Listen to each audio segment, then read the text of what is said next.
Assalamualaikum warahmatullahi wabarakatuh. So in this video we will continue with work example 5.0 of our per unit analysis, and this is the additional example of what we have seen previously, but with symmetrical fault to ground, right? So symmetrical fault to ground occurs on the LV side. Again, the LV side, and this particular example is clearly shown at the secondary side of the transformer. Okay, of a 5000 kVA, the S value. This is the voltage ratio 69 down to 13.8 kV step down transformer, shown in the figure below. So calculate the secondary fault current. So this is where the location of the symmetrical fault to ground, and this is where the secondary fault current occur. Okay, so we are going to calculate the value of this fault current. Basically, we divide again into two zones since we have two sides of the transformer. Okay, the secondary side as well as the primary side. So we do have the zone number 1 as well as zone number 2.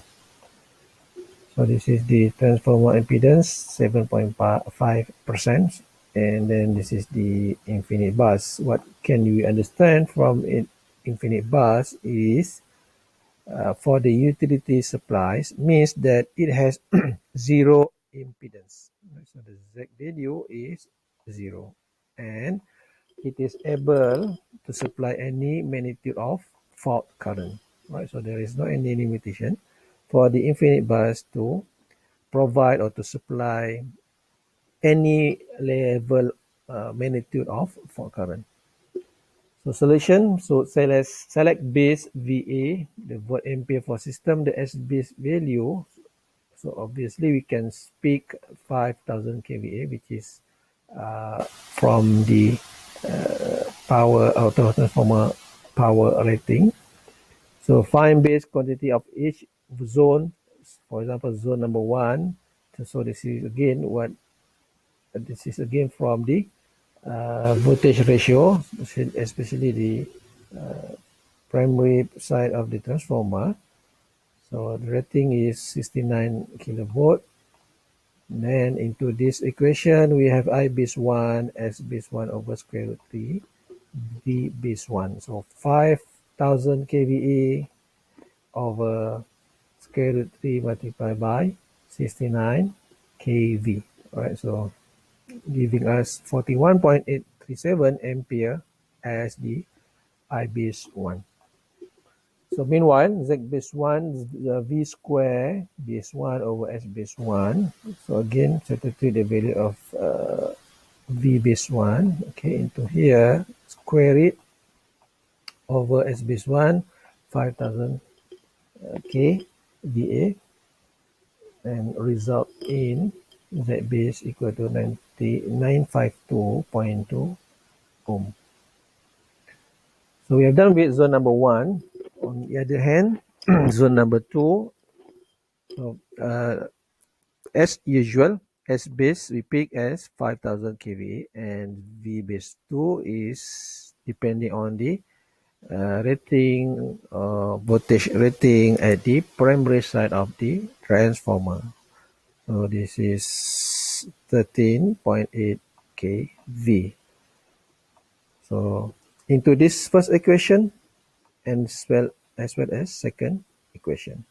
Okay, so 5000 kVA over square root 3 V base 2 13.8 kV, so giving us 209.185 ampere.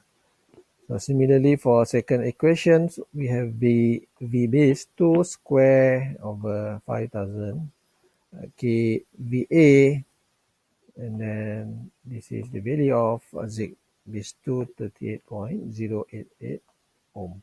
Right, so we have done with IZ or IZ for both sides of both zones. Now we move on to the equivalent circuit and solve for short circuit current. So those in the third box over here, all these are actually the Thevenin equivalent circuit for infinite bus. Remember, so we have seen the additional note telling that the impedance of the infinite bus is Z0. So similarly, once we convert into per unit equivalent circuit, so we might see that the value of Thevenin impedance is 0 pu. So let's go back to the question where we can find the additional note over here, saying or telling that an infinite bus, this one, all right, so this part, for the utility supplies means that it has zero impedance, all right.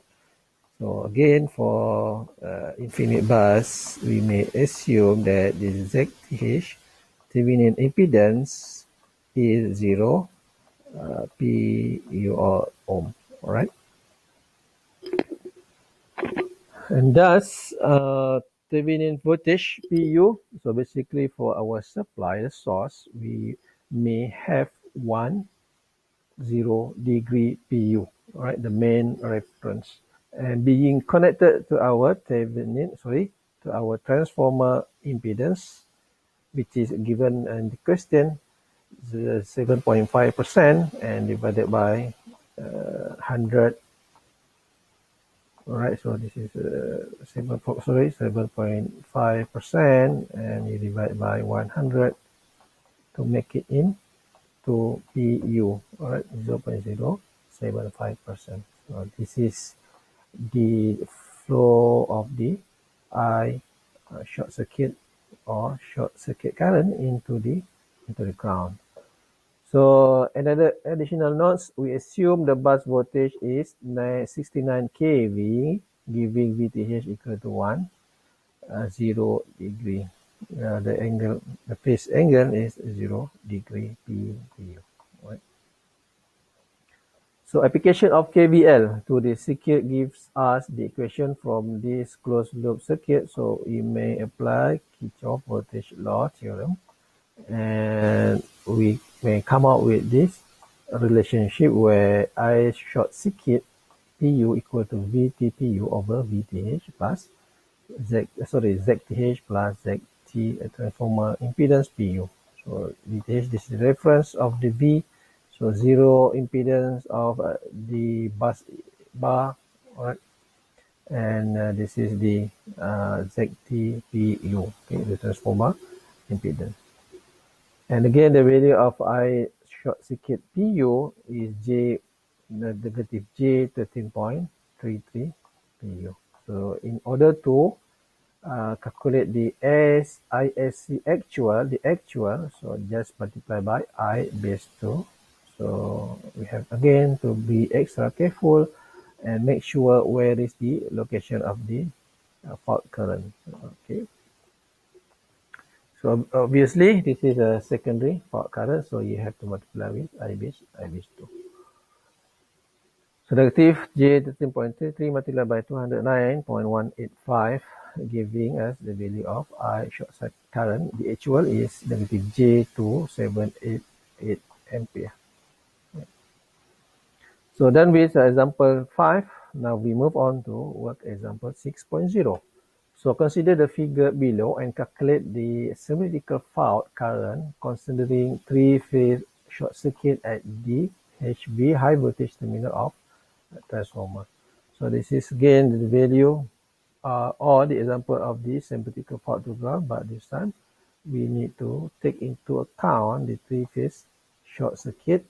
Right, so still happening at the similar position or similar zone, which is the high voltage zone with which is having 60 or carrying 60 kilovolt of voltage. All right, so again, just to analyze the circuit, we have 1% of the ZG, okay, the generator impedance. So the ZT, the transformer impedance of 5%. And what else? So we have the S over here.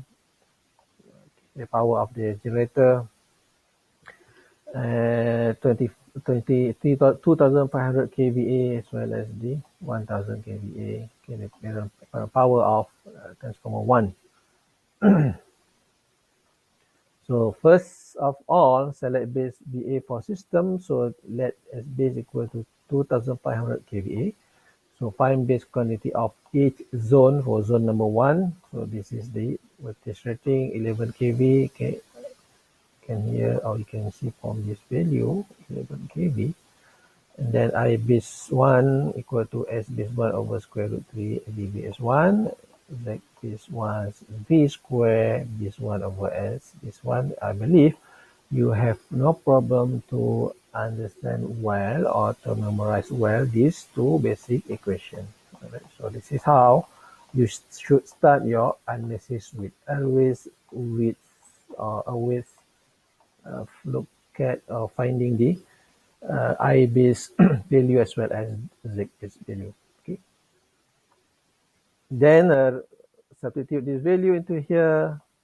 Okay, and then the base value we just select over here and giving the I base value or I base 1 value, which is 131.216 ampere. Okay.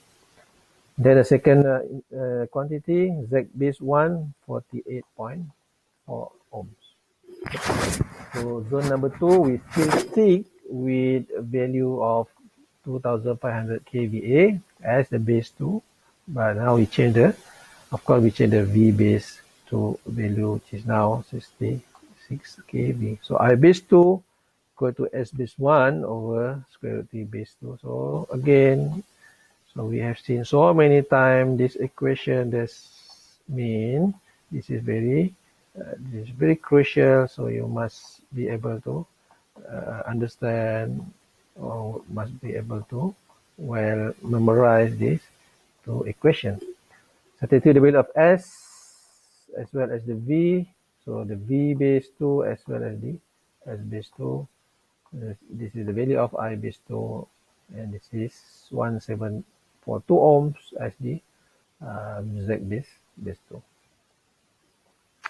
So if you look at the transformer 1, so you have two different or you have a different value of apparent power, which is 1000 kVA compared to what we have selected earlier. Okay, this is 2500 kVA. This means there must be a new impedance value of T1 rather than or instead of 5% stated in this diagram.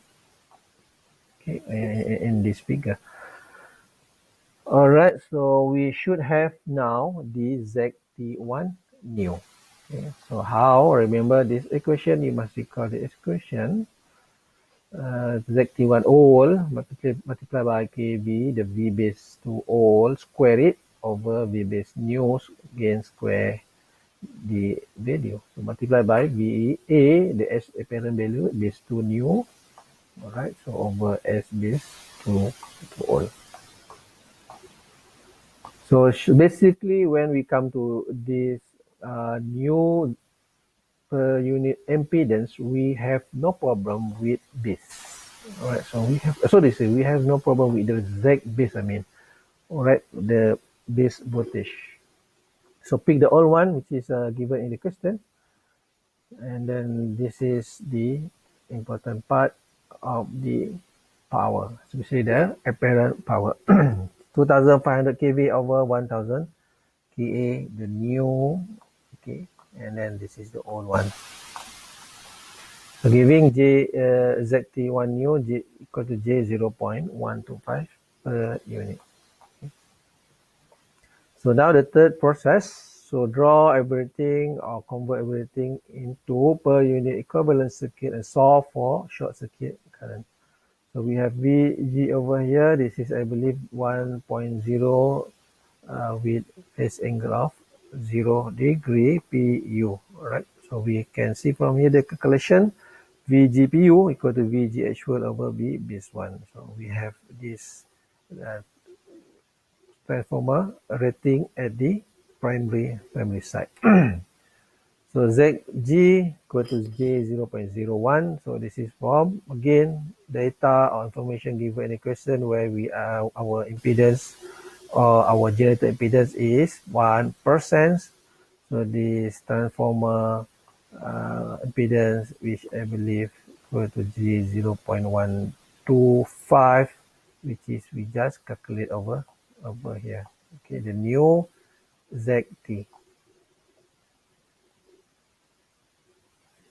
Again, okay, application of KVL over here. Okay, inside this closed loop KVL, and giving us this relationship where I as CPU over equal to VG, the generator voltage, over total of impedance inside the closed circuit or the closed loop. So ZG plus ZT 1 over J 0.01 plus J 0.12. So run off into negative J 8 PU.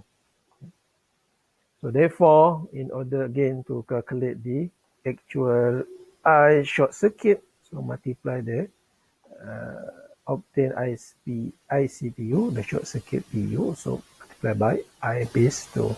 So at the zone number 2, J negative J8 multiplied by I base, which is 21.869, so giving value of I SC actual or the actual short circuit current, the secondary short circuit current equal to J negative J 174.95 ampere. Right. Okay, example 7.0 will be continue in the next coming video. Again, I hope you enjoy the video and all the best to you.